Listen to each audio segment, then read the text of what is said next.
Gracias por escuchar Literaudio. Regálame un like en el vídeo. Suscríbete y activa las notificaciones para más contenido. Julio Verne. 20.000 leguas de viaje submarino. Capítulo número 1. Un escollo fugaz. El año 1866 quedó caracterizado por un extraño acontecimiento, por un fenómeno inexplicable e inexplicado que nadie, sin duda, ha podido olvidar. Sin hablar de los rumores que agitaban a las poblaciones de los puertos y que sobreexcitaban a los habitantes del interior de los continentes, el misterioso fenómeno suscitó una particular emoción entre los hombres del mar. Negociantes, armadores, capitanes de barco, skippers y masters de Europa y de América, oficiales de la Marina de Guerra de todos los países y, tras ellos, los gobiernos de los diferentes estados de los dos continentes, manifestaron la mayor preocupación por el hecho. Desde hacía algún tiempo, en efecto, varios barcos se habían encontrado en sus derroteros con una cosa enorme, con un objeto largo, fusiforme, fosforescente en ocasiones, infinitamente más grande y más rápido que una ballena. Los hechos relativos a estas apariciones, consignados en los diferentes libros de a bordo, coincidían con bastante exactitud en lo referente a la estructura del objeto o del ser en cuestión, a la excepcional velocidad de sus movimientos, a la sorprendente potencia de su locomoción y a la particular vitalidad de que parecía dotado. De tratarse de un cetáceo, superaba en volumen a todos cuantos especímenes de este género había clasificado la ciencia hasta entonces. Ni Cuvier, ni Lacépède, ni Dumeril ni Quatrefages hubieran admitido la existencia de tal monstruo, a menos de haberlo visto por sus propios ojos de sabios.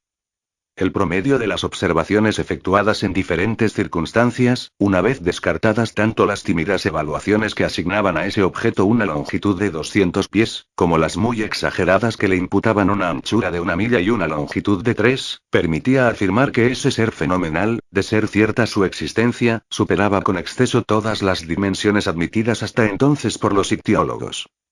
Pero existía. Innegable era ya el hecho en sí mismo.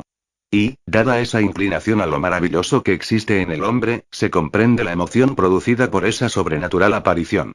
Preciso era renunciar a la tentación de remitirla al reino de las fábulas. Efectivamente, el 20 de julio de 1866, el vapor Governor Higginson, de la Calcutta and Burnach Steam Navigation Company, había encontrado esa masa móvil a 5 millas al este de las costas de Australia. El capitán Baker creyó, al pronto, hallarse en presencia de un escollo desconocido, y se disponía a determinar su exacta situación cuando pudo ver 2 columnas de agua, proyectadas por el inexplicable objeto, elevarse silbando por el aire hasta 150 pies.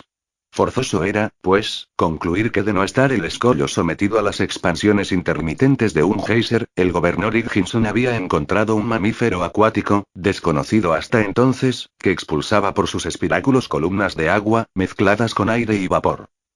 Se observó igualmente tal hecho el 23 de julio del mismo año, en aguas del Pacífico, por el Cristóbal Colón, de la West Indian Pacific Steam Navigation Company. Por consiguiente, el extraordinario cetáceo podía trasladarse de un lugar a otro con una velocidad sorprendente, puesto que, a 3 días de intervalo tan solo, el gobernador Higginson y el Cristóbal Colón lo habían observado en 2 puntos del mapa separados por una distancia de más de 700 leguas marítimas. 15 días más tarde, a 2.000 leguas de allí, el Helvetia, de la Compagnie Nationale, y el Shannon, de la Royal Mail, navegando en sentido opuesto por la zona del Atlántico comprendida entre Europa y Estados Unidos, se señalaron mutuamente al monstruo a 420 15 de latitud norte y 635 de longitud al oeste del meridiano de Greenwich. En esa observación simultánea se creyó poder evaluar la longitud mínima del mamífero en más de 350 pies ingleses 2, dado que el Shannon y el Helvetia eran de dimensiones inferiores, aun cuando ambos midieran 100 metros del tajamar al cogaste. Ahora bien, las ballenas más grandes, las que frecuentan los parajes de las Islas Aleutinas, la Kulamac y la Umugullik, no sobrepasan los 56 metros de longitud, si es que llegan a alcanzar tal dimensión.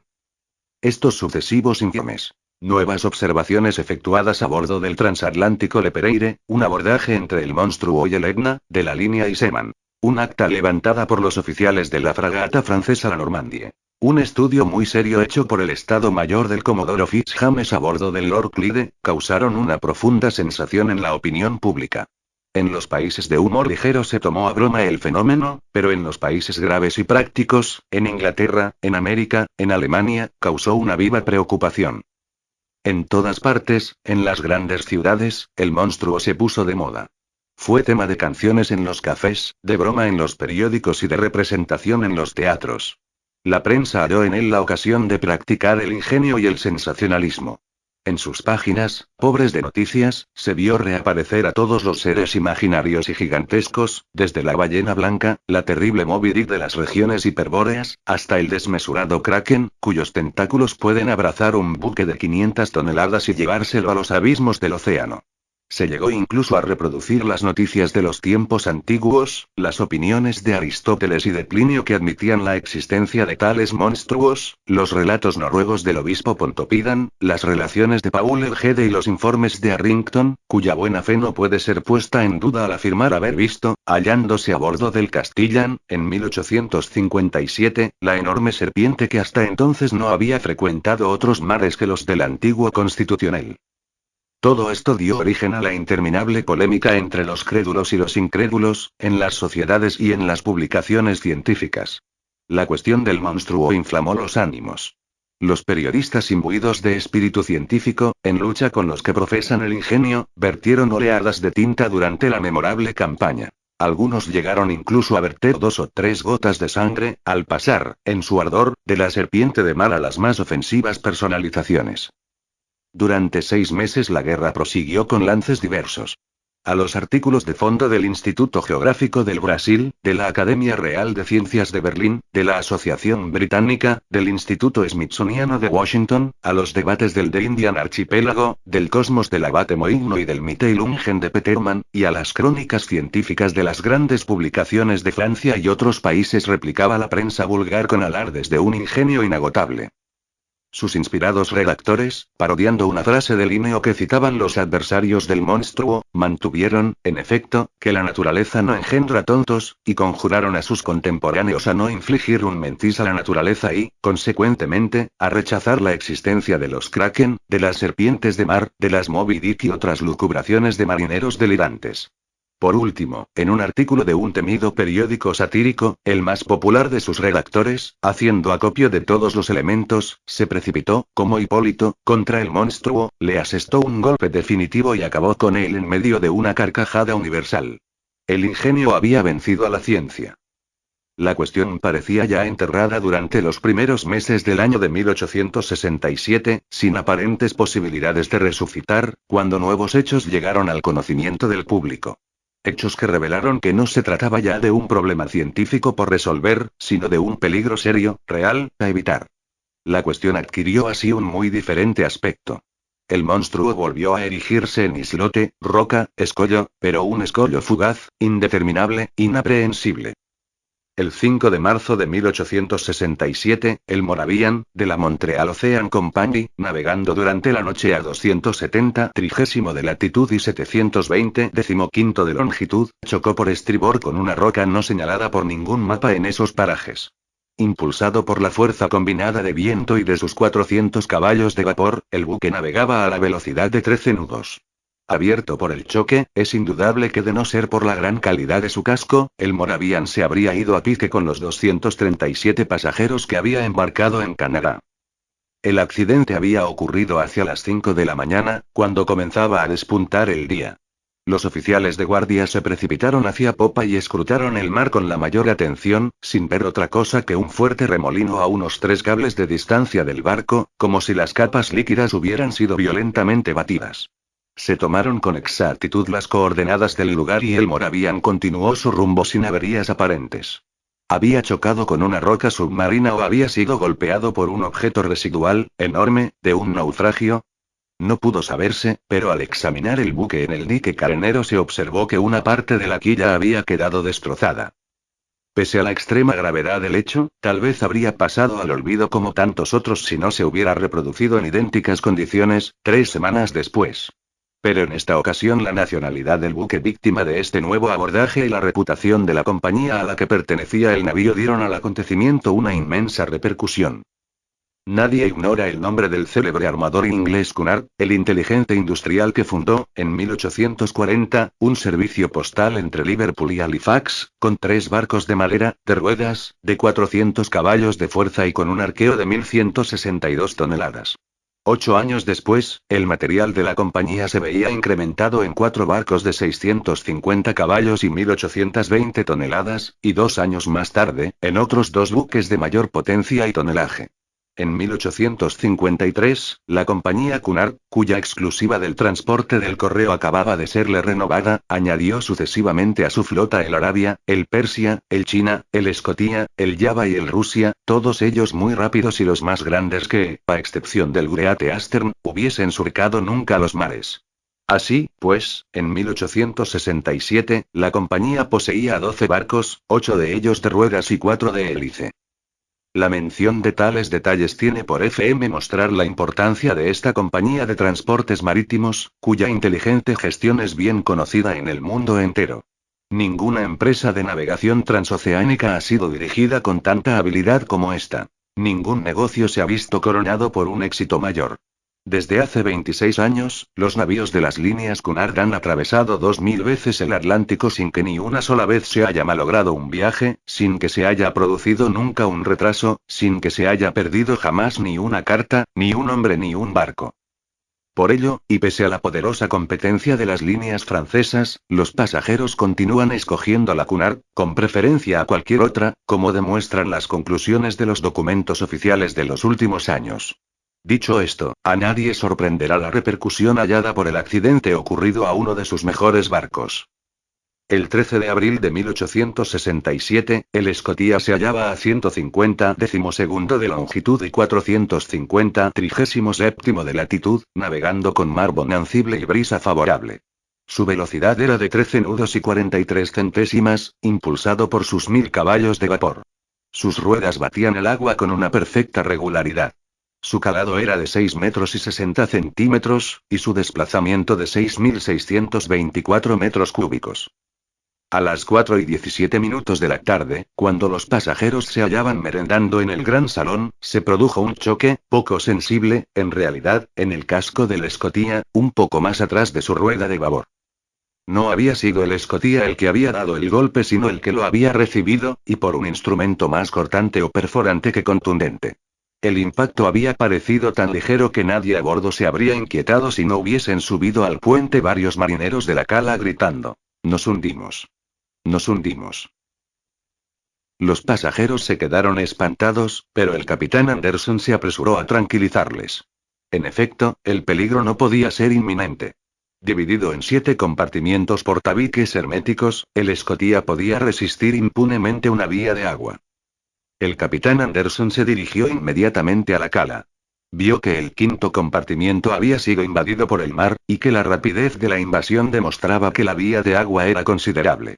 Afortunadamente, las calderas no se hallaban en ese compartimiento. De haber estado alojadas en él se hubiesen apagado instantáneamente. El capitán Anderson ordenó de inmediato que pararan las máquinas.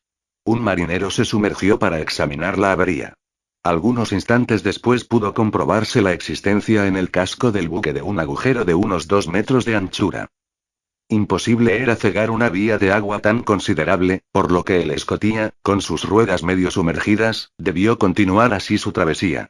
Se hallaba entonces a 300 millas del Cabo Clear.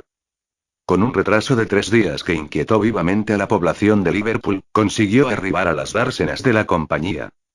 Una vez puesto el Scotia en el dique seco, los ingenieros procedieron a examinar su casco. Sin poder dar crédito a sus ojos vieron cómo a 2,5 metros por debajo de la línea de flotación se abría una desgarradura regular en forma de triángulo isósceles. La perforación de la plancha ofrecía una perfecta nitidez. No la hubiera hecho mejor una taladradora. Evidente era, pues, que el instrumento perforador que la había producido debía ser de un temple poco común, y que tras haber sido lanzado con una fuerza prodigiosa, como lo atestiguaba la horadación de una plancha de 4 centímetros de espesor, había debido retirarse por sí mismo mediante un movimiento de retracción verdaderamente inexplicable. Tal fue este último hecho, que tuvo por resultado el de apasionar nuevamente a la opinión pública. Desde ese momento, en efecto, todos los accidentes marítimos sin causa conocida se atribuyeron al monstruo. El fantástico animal cargó con la responsabilidad de todos esos naufragios, cuyo número es desgraciadamente considerable, ya que de los 3.000 barcos cuya pérdida se registra anualmente en el Bureau Veritas, la cifra de navíos de vapor o de vela que se dan por perdidos ante la ausencia de toda noticia asciende a no menos de 200. Justa o injustamente se acusó al monstruo de tales desapariciones. Al revelarse así cada día más peligrosas las comunicaciones entre los diversos continentes, la opinión pública se pronunció pidiendo enérgicamente que se desembarazaran los mares, de una vez y a cualquier precio, del formidable cetáceo. Capítulo número 2. Los pros y los contras. En la época en que se produjeron estos acontecimientos me hallaba yo de regreso de una exploración científica emprendida en las malas tierras de Nebraska, en los Estados Unidos. En mi calidad de profesor suplente del Museo de Historia Natural de París, el gobierno francés me había delegado a esa expedición. Tras haber pasado 6 meses en Nebraska, llegué a Nueva York, cargado de preciosas colecciones, hacia finales de marzo. Mi regreso a Francia estaba fijado para los primeros días de mayo. En espera del momento de partir, me ocupaba en clasificar mis riquezas mineralógicas, botánicas y zoológicas. Fue entonces cuando se produjo el incidente del Escotía. Estaba yo perfectamente al corriente de la cuestión que dominaba la actualidad. ¿Cómo podría no estarlo? Había leído y releído todos los diarios americanos y europeos, pero en vano. El misterio me intrigaba. En la imposibilidad de formarme una opinión, oscilaba de un extremo a otro. Que algo había, era indudable, y a los incrédulos se les invitaba a poner el dedo en la llaga del Escotía. A mi llegada a Nueva York, el problema estaba más candente que nunca. La hipótesis del islote flotante, del escollo inaprehensible, sostenida por algunas personas poco competentes, había quedado abandonada ya. Porque, en efecto, ¿cómo hubiera podido un escollo desplazarse con tan prodigiosa rapidez sin una máquina en su interior? Esa rapidez en sus desplazamientos es lo que hizo asimismo rechazar la existencia de un casco flotante, del enorme resto de un naufragio. Quedaban, pues, tan solo 2 soluciones posibles al problema, soluciones que congregaban a 2 bandos bien diferenciados: de una parte, los que creían en un monstruo de una fuerza colosal, y de otra, los que se pronunciaban por un barco submarino de una gran potencia motriz. Ahora bien, esta última hipótesis, admisible después de todo, no pudo resistir a las investigaciones efectuadas en los 2 mundos. Era poco probable que un simple particular tuviera a su disposición un ingenio mecánico de esa naturaleza. ¿Dónde y cuándo hubiera podido construirlo, y cómo hubiera podido mantener en secreto su construcción? Únicamente un gobierno podía poseer una máquina destructiva semejante. En estos desastrosos tiempos en los que el hombre se esfuerza por aumentar la potencia de las armas de guerra, es posible que un Estado trate de construir en secreto un arma semejante. Después de los fusiles Chassepot, los torpedos. Después de los torpedos, los arietes submarinos. Después de estos, la reacción. Al menos, así puede esperarse. Pero hubo de abandonarse también la hipótesis de una máquina de guerra, ante las declaraciones de los gobiernos. Tratándose de una cuestión de interés público, puesto que afectaba a las comunicaciones transoceánicas, la sinceridad de los gobiernos no podía ser puesta en duda. Además, ¿cómo podía admitirse que la construcción de ese barco submarino hubiera escapado a los ojos del público? Guardar el secreto en una cuestión semejante es muy difícil para un particular, y ciertamente imposible para un Estado cuyas acciones son obstinadamente vigiladas por las potencias rivales. Tras las investigaciones efectuadas en Inglaterra, en Francia, en Rusia, en Prusia, en España, en Italia, en América e incluso en Turquía, hubo de rechazarse definitivamente la hipótesis de un monitor submarino. Ello sacó nuevamente a flote al monstruo, pese a las incesantes burlas con que lo acribillaba la prensa, y, por ese camino, las imaginaciones calenturientas se dejaron invadir por las más absurdas fantasmagorías de una fantástica ictiología. A mi llegada a Nueva York, varias personas me habían hecho el honor de consultarme sobre el fenómeno en cuestión. Había publicado yo en Francia una obra, en 4 y en 2 tomos, titulada Los misterios de los grandes fondos submarinos, que había hallado una excelente acogida en el mundo científico. Ese libro hacía de mí un especialista en ese dominio, bastante oscuro, de la historia natural. Solicitada mi opinión, me encerré en una absoluta negativa mientras pude rechazar la realidad del hecho. Pero pronto, acorralado, me vi obligado a explicarme categóricamente. El honorable Pierre Aronnax, profesor del Museo de París, fue conminado por el New York Herald a formular una opinión. Hube de avenirme a ello. No pudiendo ya callar por más tiempo, hablé. Analicé la cuestión desde todos los puntos de vista, políticamente y científicamente. Del muy denso artículo que publiqué en el número del 30 de abril, doy a continuación un extracto. Así pues, decía yo, tras haber examinado una por una las diversas hipótesis posibles y rechazado cualquier otra suposición, necesario es admitir la existencia de un animal marino de una extraordinaria potencia. Las grandes profundidades del océano no son totalmente desconocidas. La sonda no ha podido alcanzarlas. ¿Qué hay en esos lejanos abismos? ¿Qué seres los habitan? ¿Qué seres pueden vivir a 12 o 15 millas por debajo de la superficie de las aguas? ¿Cómo son los organismos de esos animales? Apenas puede conjeturarse.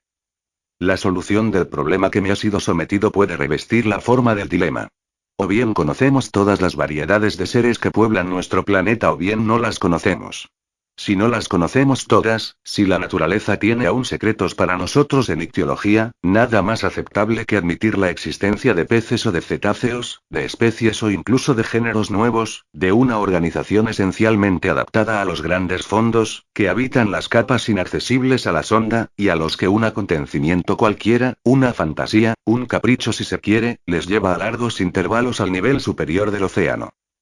Si, por el contrario, conocemos todas las especies vivas, habrá que buscar necesariamente al animal en cuestión entre los seres marinos ya catalogados, y en este caso yo me inclinaría a admitir la existencia de un narval gigantesco. El narval vulgar o unicornio marino alcanza a menudo una longitud de 60 pies. Quintuplíquese, decuplíquese esa dimensión, otórguese a ese cetáceo una fuerza proporcional a su tamaño, auméntense sus armas ofensivas y se obtendrá el animal deseado, el que reunirá las proporciones estimadas por los oficiales del Shannon, el instrumento exigido por la perforación del Scotia y la potencia necesaria para cortar el casco de un vapor. En efecto, el narval está armado de una especie de espada de marfil, de una alabarda, según la expresión de algunos naturalistas. Se trata de un diente que tiene la dureza del acero. Se han hallado algunos de estos dientes clavados en el cuerpo de las ballenas a las que el narval ataca siempre con eficacia. Otros han sido arrancados, no sin esfuerzo, de los cascos de los buques, atravesados de parte a parte, como una barrena orada un tonel. El Museo de la Facultad de Medicina de París posee una de estas defensas que mide 2 metros 25 centímetros de longitud y 48 centímetros de anchura en la base. Pues bien, supóngase esa arma 10 veces más fuerte, y el animal, 10 veces más potente, láncesele con una velocidad de 20 millas por hora, multiplíquese su masa por su velocidad y se obtendrá un choque capaz de producir la catástrofe requerida. En consecuencia, y hasta disponer de más amplias informaciones, yo me inclino por un unicornio marino de dimensiones colosales, armado no ya de una alabarda, sino de un verdadero espolón como las fragatas acorazadas o los rams de guerra, de los que parece tener a la vez la masa y la potencia motriz. Así podría explicarse este fenómeno inexplicable, a menos que no haya nada, a pesar de lo que se ha entrevisto, visto, sentido y notado, lo que también es posible. Estas últimas palabras eran una cobardía por mi parte, pero yo debía cubrir hasta cierto punto mi dignidad de profesor y protegerme del ridículo evitando hacer reír a los americanos, que cuando ríen lo hacen con ganas. Con esas palabras me creaba una escapatoria, pero, en el fondo, yo admitía la existencia del monstruo. Las calurosas polémicas suscitadas por mi artículo le dieron una gran repercusión. Mis tesis congregaron un buen número de partidarios, lo que se explica por el hecho de que la solución que proponía dejaba libre curso a la imaginación. El espíritu humano es muy proclive a las grandiosas concepciones de seres sobrenaturales. Y el mar es precisamente su mejor vehículo, el único medio en el que pueden producirse y desarrollarse esos gigantes, ante los cuales los mayores de los animales terrestres, elefantes o rinocerontes, no son más que unos enanos. Las masas líquidas transportan las mayores especies conocidas de los mamíferos, y quizá ocultan moluscos de tamaños incomparables y crustáceos terroríficos, como podrían ser langostas de 100 metros o cangrejos de 200 toneladas. ¿Por qué no? Antiguamente, los animales terrestres, contemporáneos de las épocas geológicas, los cuadrúpedos, los cuadrumanos, los réptiles, los pájaros, alcanzaban unas proporciones gigantescas. El Creador los había lanzado a un molde colosal que el tiempo ha ido reduciendo poco a poco. ¿Por qué el mar, en sus ignoradas profundidades, no habría podido conservar esas grandes muestras de la vida de otra edad, puesto que no cambia nunca, al contrario que el núcleo terrestre sometido a un cambio incesante? ¿Por qué no podría conservar el mar en su seno las últimas variedades de aquellas especies titánicas, cuyos años son siglos y los siglos milenios? Pero me estoy dejando llevar a fantasmagorías que no me es posible ya sustentar. Basta ya de estas quimeras que el tiempo ha transformado para mí en realidades terribles. Lo repito, la opinión quedó fijada en lo que concierne a la naturaleza del fenómeno y el público admitió sin más discusión la existencia de un ser prodigioso que no tenía nada en común con las fabulosas serpientes de mar. Pero frente a los que vieron en ello un problema puramente científico por resolver, otros, más positivos, sobre todo en América y en Inglaterra, se preocuparon de purgar al océano del temible monstruo, a fin de asegurar las comunicaciones marítimas. Las publicaciones especializadas en temas industriales y comerciales trataron la cuestión principalmente desde este punto de vista. La Shipping and Mercantile Gazette, el Lloyd, el Paquebot, la Revue Maritime et Coloniale, todas las publicaciones periódicas en las que estaban representados los intereses de las compañías de seguros, que amenazaban ya con la elevación de las tarifas de sus pólizas, coincidieron en ese punto. Habiéndose pronunciado ya la opinión pública, fueron los estados de la Unión los primeros en decidirse a tomar medidas prácticas. En Nueva York se hicieron preparativos para emprender una expedición en persecución del narval. Una fragata muy rápida, la Abraham Lincoln, fue equipada para hacerse a la mar con la mayor brevedad. Se abrieron los arsenales al comandante Farragut, quien aceleró el armamento de su fragata. Pero como suele ocurrir, bastó que se hubiera tomado la decisión de perseguir al monstruo para que éste no reapareciera más. Nadie volvió a oír hablar de él durante 2 meses. Ningún barco se lo encontró en su derrotero. Se hubiera dicho que el unicornio conocía la conspiración que se estaba tramando contra él, se había hablado tanto de él y hasta por el cable transatlántico. Los bromistas pretendían que el astuto monstruo había interceptado al paso algún telegrama a él referido y que obraba en consecuencia. En tales circunstancias, no se sabía a dónde dirigir la fragata, armada para una larga campaña y provista de formidables aparejos de pesca. La impaciencia iba en aumento cuando, el 3 de julio, se notificó que un vapor de la línea de San Francisco a Shanghái había vuelto a ver al animal 3 semanas antes, en los mares septentrionales del Pacífico. Grande fue la emoción causada por la noticia. No se concedieron ni 24 horas de plazo al comandante Farragut. Sus víveres estaban a bordo. Sus pañoles desbordaban de carbón. La tripulación contratada estaba al completo. No había más que encender los fuegos, calentar y zarpar. No se le habría perdonado una media jornada de retraso. El comandante Farragut no deseaba otra cosa que partir. 3 horas antes de que el Abraham Lincoln zarpase del muelle de Brooklyn, recibí una carta redactada en estos términos. Señor Aronnax, profesor del Museo de París. Fifth Avenue Hotel, Nueva York. Muy señor nuestro, si desea usted unirse a la expedición del Abraham Lincoln, el gobierno de la Unión vería con agrado que Francia estuviese representada por usted en esta empresa. El comandante Farragut tiene un camarote a su disposición. Muy cordialmente le saluda J. B. Hudson, secretario de la Marina.